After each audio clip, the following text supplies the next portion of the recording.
Now, for more on this, we're joined by Arsen Ostrovsky, who is an international human rights lawyer in Tel Aviv.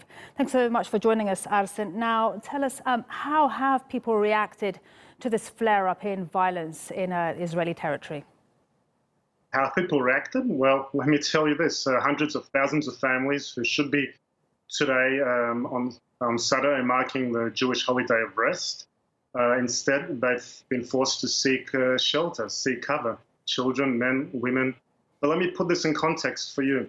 Right now, there's been over 150 rockets fired on Israel from Gaza. That's roughly about 1 million citizens that are within the firing range of Israel, within the firing range of these rockets. That's about 10-12% of the whole population.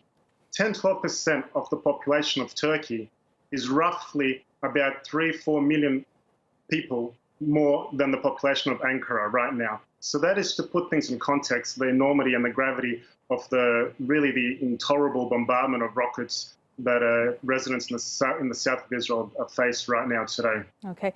And Arsen, I want to look at how this can move forward and find some solution. How do you think the Israeli government will react? We know they've said no to the offer of a ceasefire brokered by Egypt. Well, you have to remember this. You have to put this in context again. Right now, there's been over 150 rockets rained upon Israel. What would you do? What would Ankara do? What would Istanbul do if this many rockets were fired upon your citizens, upon your families?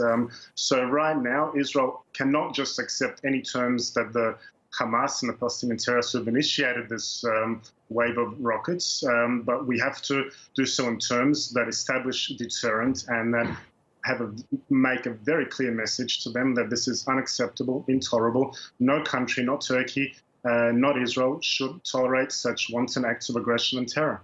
All right. Arsen, we appreciate your perspective. Thanks so much for speaking to us on TRT World. Arsen Ostrovsky, an international human rights lawyer in Tel Aviv.